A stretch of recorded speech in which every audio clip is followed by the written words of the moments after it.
Morning students. 9th कक्षा में हम 10.1 प्रश्नावली पढ़ रहे हैं। प्रश्नावली का नाम है वृत्त, जिसमें पहला सवाल हमारे रिक्त स्थान का था, खाली स्थान का, वो हमने कर लिया था। दूसरा सवाल देखिए, सत्य असत्य। सत्य और असत्य लिखिए, कारण सहित उत्तर दीजिए। अपने उत्तर के लिए कारण भी आपको देना है। सबसे पहला हमारे पास जो है वो ध्यान से देखें। पहला सवाल मैं यहाँ पे आपको पढ़कर सुना रहा हूँ। केंद्र को वृत्त पर किसी बिंदु से मिलाने वाला रेखाखंड वृत्त की त्रिज्या होती है। केंद्र को वृत्त पर किसी बिंदु से, इधर देखिए ये वृत्त है, ये इसका केंद्र है। इसको वृत्त पर यानी उसकी परिधि पर स्थित किसी बिंदु से भी आप मिला दोगे तो ये इसकी त्रिज्या होती है। ये बात हमसे कही गई। ये सत्य है या असत्य? तो यहाँ पे ये सत्य होगा। और इसका कारण लिखिए। तो पहला यहाँ पे आपको सत्य लिख के और फिर इसका कारण लिखना है। कारण विशेष तौर से नोट करेंगे आप, क्योंकि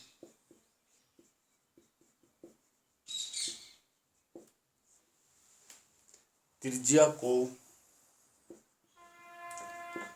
दो तरीके से उपयोग किया जाता है।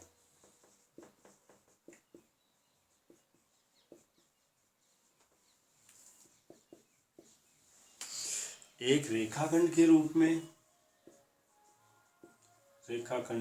में, और दूसरा लंबाई के रूप में।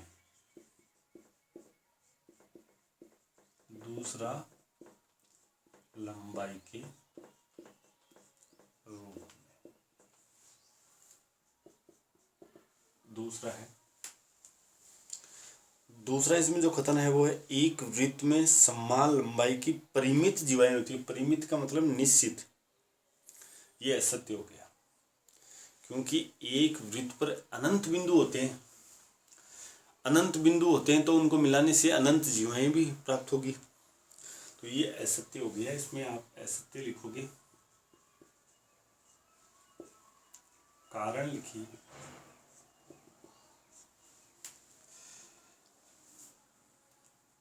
इसका कारण यह है कि वृत्त पर अनंत बिंदु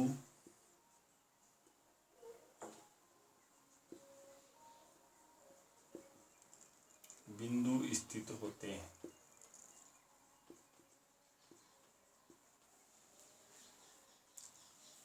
अतः हम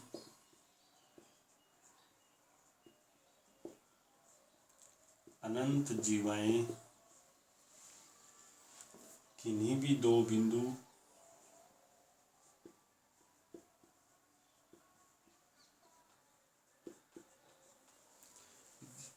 को मिलाने पर प्राप्त करते हैं।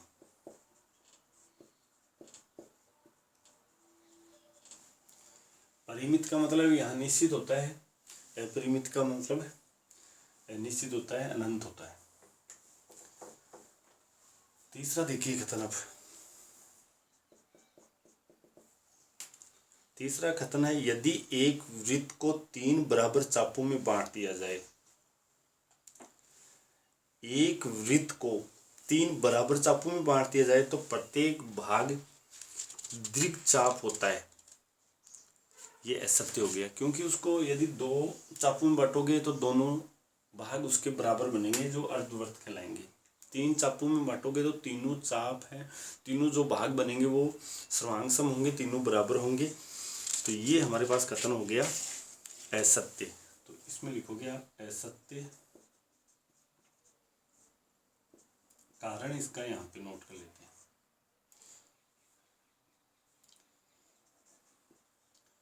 चूंकि चाप को बराबर भागों में बांटा गया है, बराबर भागों में बांटा गया है, इसलिए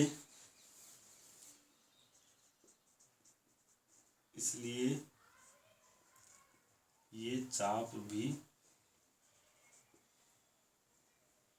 बराबर होंगे।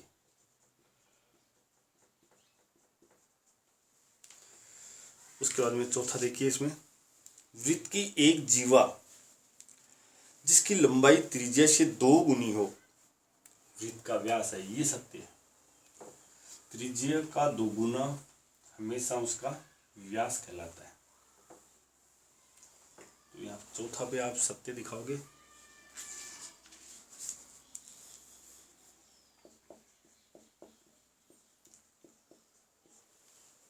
सत्य, कारण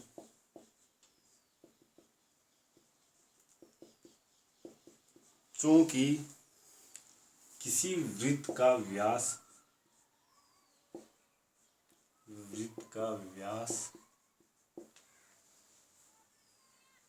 उस वृत्त की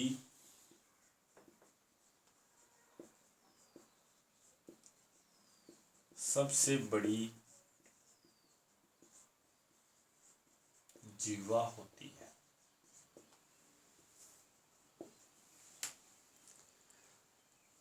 तथा इसकी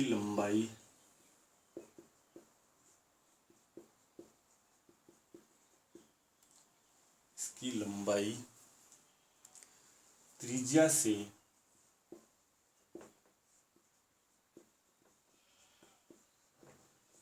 दुगुनी होती है। पांचवा देखिए, पांचवा कथन है हमारे पास, वृत्त एक समतल आकृति है, त्रिज्य खंड जीवा एवं संगत चाप। 3 बातें होगी यहाँ पे, 3 त्रिज्य खंड की बात हो रही है, जीवा और उसका संगत चाप। तो त्रिज्य खंड के लिए बोल रहे हैं कि जीवा एवं संगत चाप के बीच का क्षेत्र होता है, ये सत्य है। क्योंकि त्रिज्य खंड 2 त्रिज्या व उसके संगत जो चाप होता है उनके बीच का भाग होता है, जबकि यहाँ पे त्रिज्य खंड के लिए बोला है जीवा व संगत चाप के बारे में बताया गया। तो पांचवा यहाँ पे असत्य,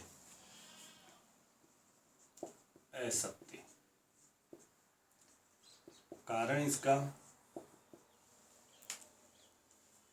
चूंकि वृत्त का त्रिज्या खंड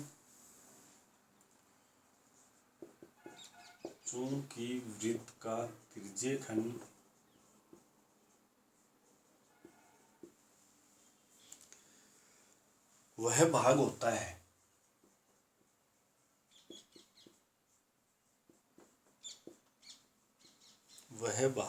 है जो एक चाप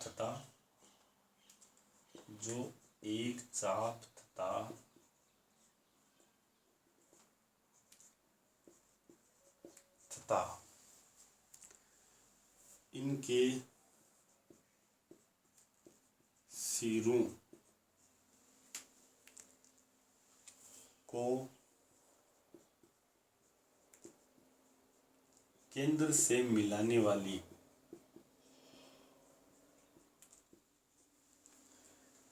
त्रिज्याओं के बीच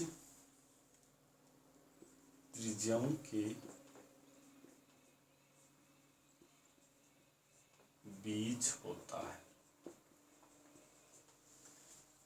इसलिए असत्य होगा।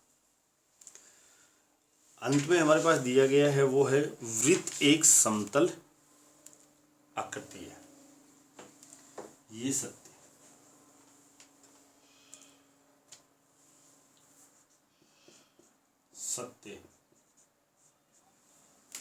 कारण इसका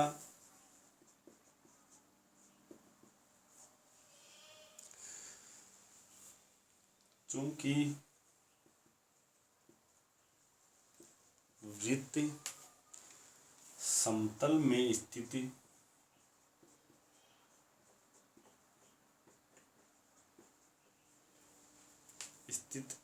उन बिंदुओं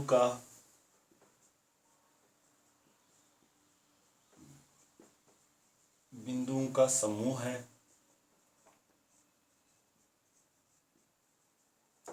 होता है जो उस समतल में दिए गए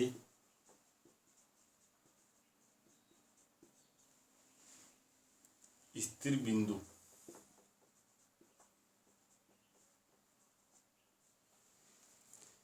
बिंदु से नियत दूरी पर होते हैं। नियत दूरी का मतलब यहाँ समान दूरी पर होते हैं। इस तरह से ये अपना दूसरा सवाल कंप्लीट होता है। दूसरे सवाल के साथ ही अपनी 10.1 प्रश्नावली यहाँ पे कंप्लीट हो जाती है।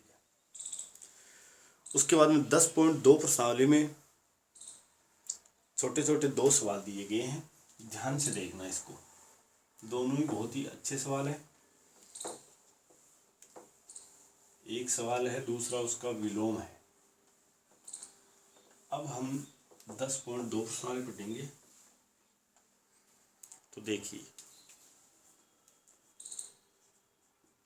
पहला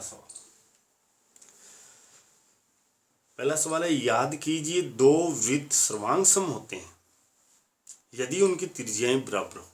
तो यहाँ पे हमें 2 वृत्तों की त्रिज्या दी गई है और वो यदि त्रिज्या बराबर है तो वो वृत्त सर्वांग सम होते हैं। तो सिद्ध कीजिए कि सर्वांग सम वृत्तों की बराबर जीवाएं उनके केंद्र पर बराबर कोण आंतरित करती है। हमें क्या करना है, उनके केंद्र पर जो कोण बन रहा है वो बराबर दिखाना है। तो इसके लिए हम 2 वृत्त बनाएंगे जो बराबर त्रिज्या के होंगे।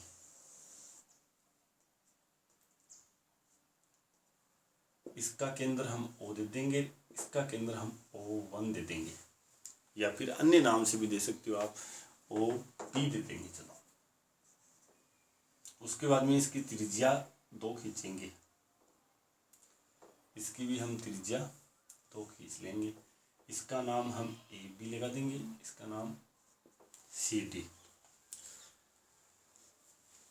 सिद्ध कीजिए कि सर्वांग सम वृत्तों की बराबर जीवाएं,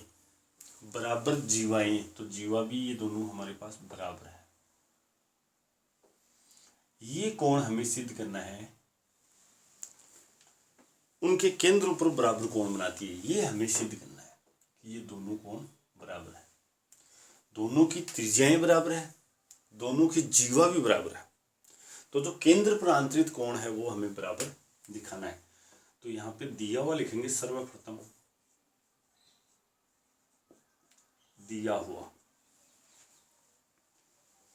सर्वांग सम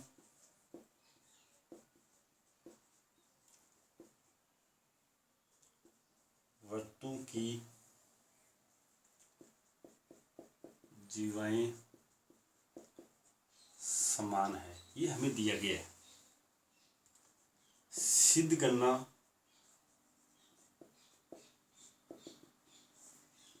कोण, इस कोण का नाम AOB बराबर दिखाना है कोण CPD। उत्पत्ति में देखिए, इसके लिए हमें क्या करना है, दोनों त्रिभुजों में जाना है। तो त्रिभुज AOB व त्रिभुज CPD में सबसे पहले OA बराबर PC, OA बराबर PC, ये वृत्त की त्रिज्या। इसी तरह से तथा OB बराबर PD, ये भी वही वृत्त की समान त्रिज्या या त्रिज्या। AB बराबर CD दिया हुआ है, ये समान जीवा। यहाँ पे एस एस एस सर्वांग सम प्रतिबंध लग गया है नियम। सर्वांग सम प्रतिबंध से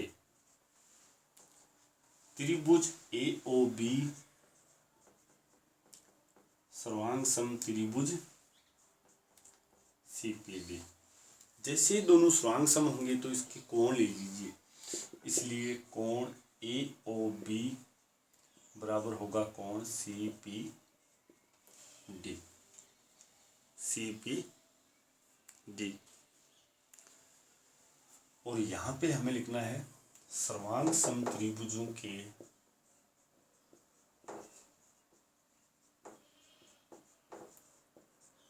संगत भाग। संगत भाग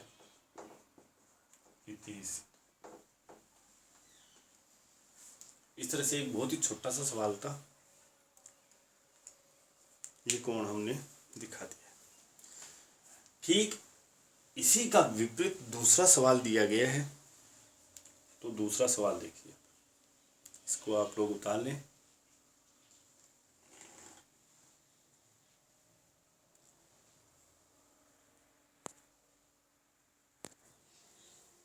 उसके बाद में दूसरा सवाल देखिए।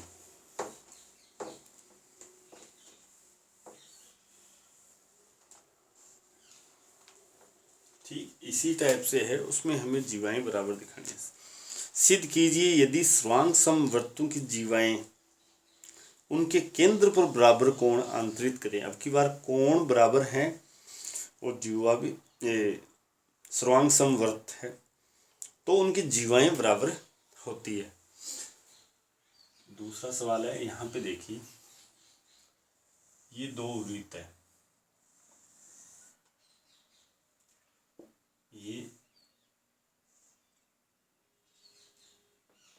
ये दूसरा है,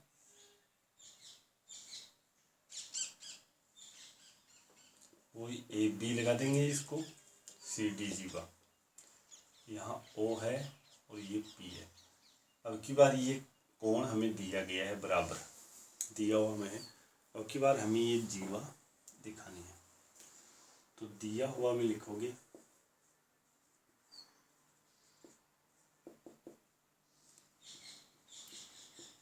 सर्वांग सम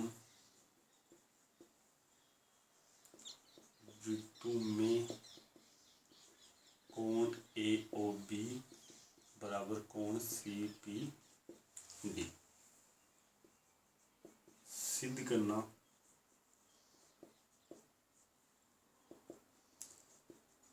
ए बी बराबर सी डी। उत्पत्ति में देखिए, ठीक उसी तरह से लेना है। त्रिभुज ए ओ बी व त्रिभुज सी पी डी में, इसमें सबसे पहले हमें एओ के बराबर है यहाँ पे सी पी, क्योंकि दोनों वृत्त सर्वांग सम, त्रिज्या भी सर्वांग सम बराबर होगी, तो एओ बराबर सी पी वृत्त की समान त्रिज्या तथा ओ बी बराबर पी डी, ये भी वही वृत्त की समान त्रिज्या। कोण ए ओ बी बराबर कोण सी पी डी, ये दिया हुआ। इसलिए नियम हो गया हमारे पास एस ए एस सर्वांग सम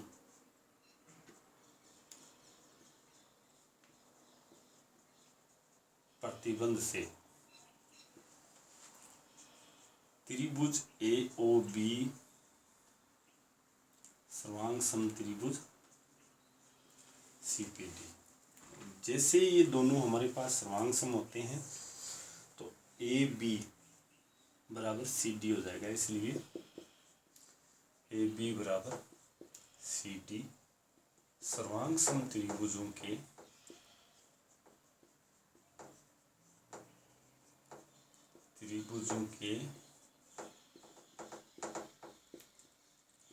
संगत भाग इति सिद्ध। इस तरह से ये हमने समान जीवा दिखा दी है। यहाँ पे हमारे ये 10.2 प्रश्नावली कंप्लीट हो जाती है। इसमें भी 2 ही सवाल। अब प्रश्नावली 10.3 में जाते हैं।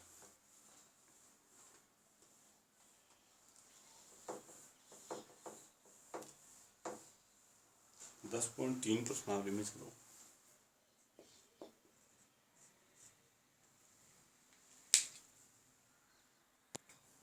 दस पॉइंट 3 का पहला सवाल देखिए। वृत्तों के कई जोड़े युग्म खींचिए। प्रत्येक जोड़े में कितने बिंदु उभयनिष्ठ हैं?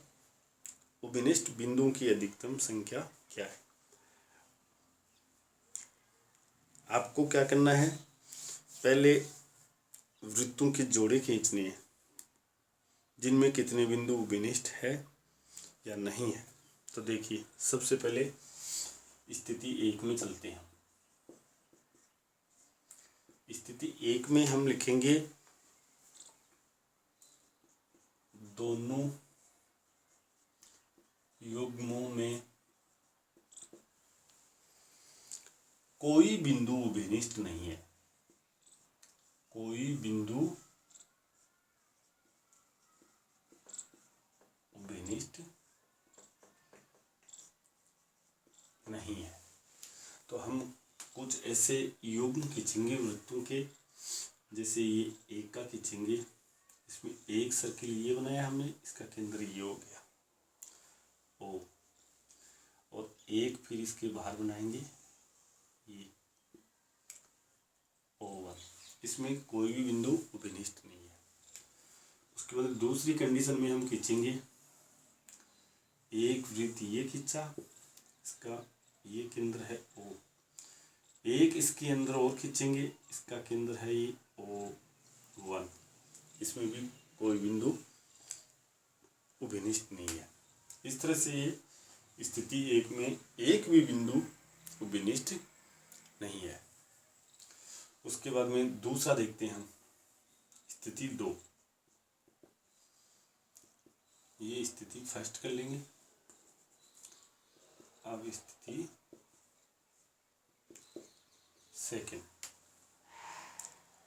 सेकंड स्थिति में लिखेंगे दोनों युग्मों में एक बिंदु उभयनिष्ठ हो।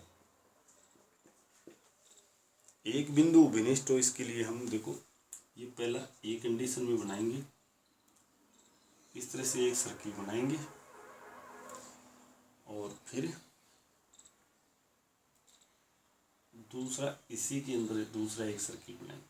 इसका केंद्र ये है, इसका केंद्र ये है O1। यहाँ पे ये एक बिंदु विनिष्ट हो गया ए बिंदु विनिष्ट हो गया। इसी तरह से एक सर्किल ये बनाएंगे, एक सर्किल ये बनाएंगे। इसका केंद्र O हो गया, इसका O1 हो गया, और यहाँ पे ये बिंदु है विनिष्ट बिंदु होगी इसका। तो इस तरह से 2 कंडीशन बनाई जा सकती है।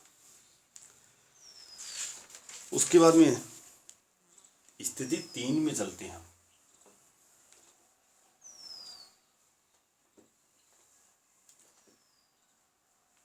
स्थिति 3,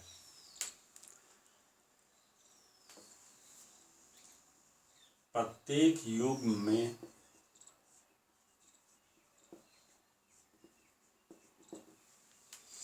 दो बिंदु उभयनिष्ठ है।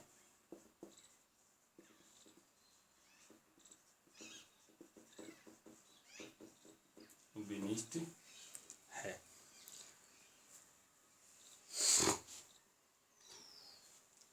अब यहाँ पे देखो,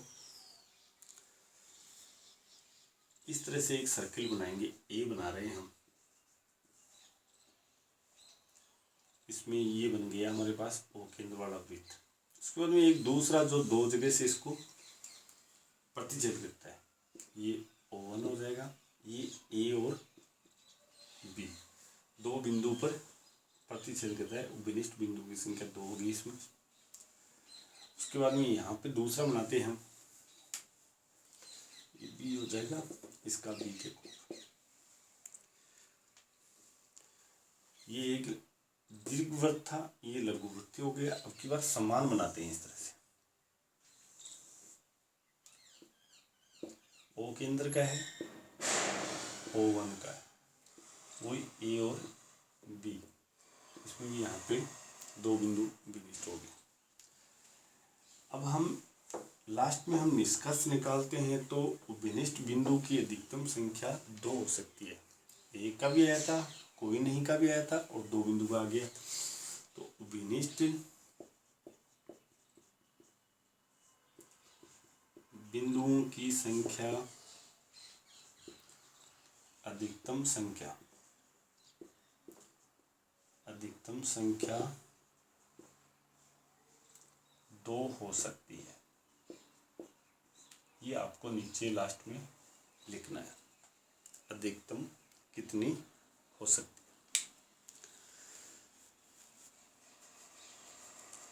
इस तरह से ये अपना 10.2 का पहला सवाल करना है आप। उसके बाद में आगे हम 10.2 का दूसरा सवाल कल पढ़ेंगे। Thank you.